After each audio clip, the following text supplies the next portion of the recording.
Max TV భక్తి ప్రేక్షకులకు నమస్కారం. ఉగాది సందర్భంగా క్రోధీనామ సంవత్సరంలో 12 రాసుల వారికి వారి ఆదాయ వ్యయాలు, అలాగే చదువు, వ్యాపారం, ఉద్యోగం మొదలగు విషయాల గురించి ఎలా ఉంటుంది అని తెలియచేయడానికి ఈరోజు స్టూడియోలో మనతో ఉన్నారు ప్రముఖ జ్యోతిష్య పండితులు సత్యనారాయణ మూర్తి గారు. వారి మాటల్లోనే తెలుసుకుందాం. నమస్కారం గురుగారు. నమస్కారం మా అనుజ్ఞ. గురుగారు, క్రోధీనామ సంవత్సరంలో ధను రాశి వారికి ఆదాయ వ్యయాలు, అలాగే అన్ని రంగాలు ఉన్న వారికి ఈ రాశి గల వారికి ఎలా ఉంటుంది తెలియచేయండి. క్రోధీనామ సంవత్సరంలో ధనుస్సు రాశి వారు ఎదుగుతూ ఉంటారు. ఇప్పుడు ఆల్రెడీ ఏలినాటి శని దోషం పోయింది వీళ్ళకి, కాబట్టి లాస్ట్ ఇయర్ పోయింది, ఇప్పుడు పోయింది. ఎప్పుడైతే ఏలినాటి శని ప్రభావంలో లేదో మొట్టమొదట తప్పించుకున్నటువంటి రాశి ఇమ్మీడియట్గా ఈ ధనుసు రాశి అనమాట. అందువలన ఈ ధనుస్సు రాశి వాళ్ళకి 11 ఆదాయము, 5 వ్యయంగా ఉంది. కాబట్టి విపరీతమైనటువంటి ధనాదాయం, అంటే సుఖాల పరంపర ఎక్కువైపోతుంది. కష్టాల కంటే కూడా లాభాల బాటలో ఉంటారు నష్టాల కంటే. ఆ విధంగా ప్రోగ్రెసివ్ ఐడియాస్తో ముందుకు వెళ్తారు. రాడికల్ అండ్ రెవల్యూషనరీ చేంజెస్ వీళ్ళ జీవితంలో మనం ఎక్స్పెక్ట్ చేయొచ్చు. ఆ తర్వాత రాజ్యపూజ్యం 7 అవమానం 5. ఇది పెద్ద ఆశ్చర్యపోవాల్సినటువంటి అవసరం లేదు. ఎందుకనంటే ధనుసు రాశి వాళ్ళు పుట్టుకతోనే వినయ సంపన్నులు. ఎవరు పెద్దవాళ్ళు ఎవరు కనబడినా నమస్కారం ఒకటి పడేస్తారు స్మైలింగ్తో. కాబట్టి ఈ యొక్క వీళ్ళు రాజ్య పూజతో చేస్తున్నారంటే అర్థం ఏమిటి? అందం మన ప్రవర్తనే. కాబట్టి ఈ గురుడు ఎక్కడ ఉన్నాడు వీళ్ళకి అని అంటే, మనకి ఏప్రిల్ ఈ 22వ తేదీ వరకు గురుడు పంచమ స్థితిలో ఫుల్ స్వభావంలో ఉన్నాడు. ఆ తర్వాత రావాల్సినటువంటి శుభకార్యాలు ఏవైతే బ్యాలెన్స్లు ఉన్నాయో వీళ్ళందరికీ చేయాల్సినటువంటి మెయిన్ పనులు ఉంటాయి. అవన్నీ కూడా ఏప్రిల్ 22 ఆర్ మే 1 తారీఖు 2024 సంవత్సరంలో పూర్తయిపోవడం జరుగుతుంది.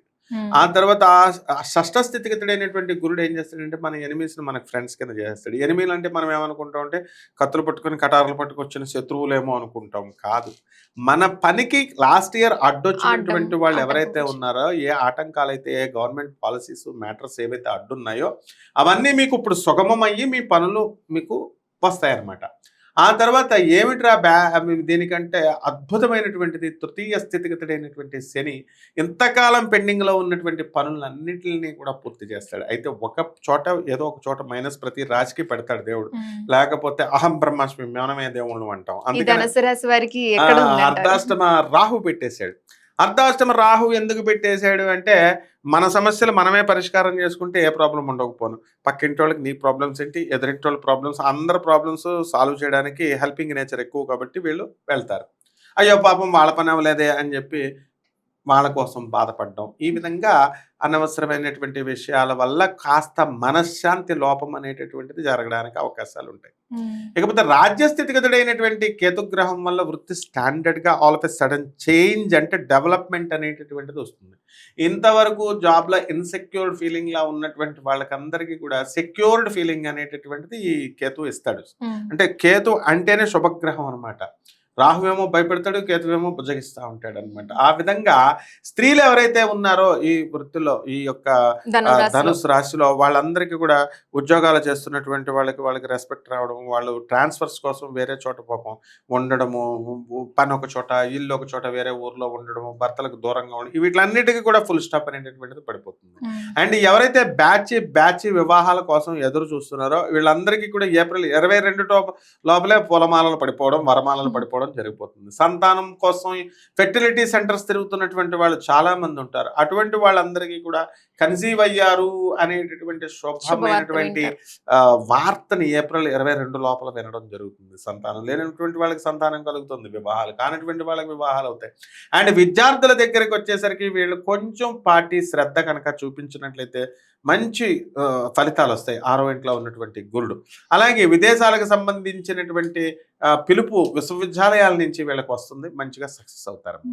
అలాగే మీడియా కళారంగం వారికి ఎలా ఉంటుంది? బ్రహ్మాండంగా ఉంటుంది. ఎందుకంటే ధనుసు రాశి వారికి శుక్రుడికి లింకు, దేవతల గురుడు, రాక్షసుల గురువు శుక్రుడు. మీడియా రంగం, టీవీ, సినిమా ఫీల్డ్, సినీ సంగీత సాహిత్యాలు, జర్నలిజం ఫీల్డ్లో వీళ్ళందరికీ కూడా చాలా బాగుంటుంది. అండ్ ప్రోత్సాహకరమైనటువంటి కంజీనియల్ వాతావరణం ఉంటుంది, ప్రోత్సాహకరమైనటువంటి బహుమతులు అవన్నీ కూడా రావడం జరుగుతుంది, జీతాలు అవన్నీ కూడా పెరుగుదల అవన్నీ ఉంటాయి.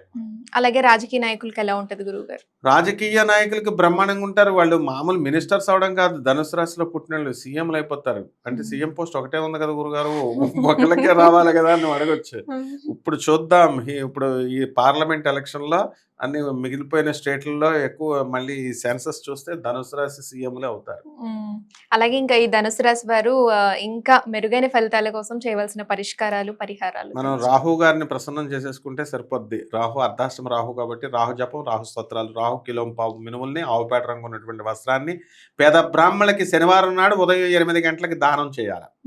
రాహు దుర్గాదేవి తప్ప ఎవరి మాట విండు కాబట్టి దుర్గాదేవి యొక్క పాదపద్మాలకు అమ్మవారికి కుంకుమార్చన చేసుకోవాలి.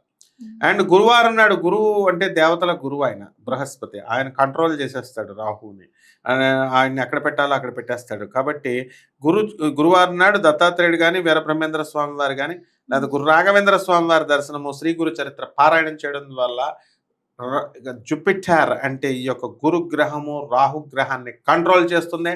And he will place in ఆర్డర్లో పెట్టి సవ్యంగా చేసేస్తాడు. ధన్యవాదాలు గురువు. ధన్యవాదాలమ్మా.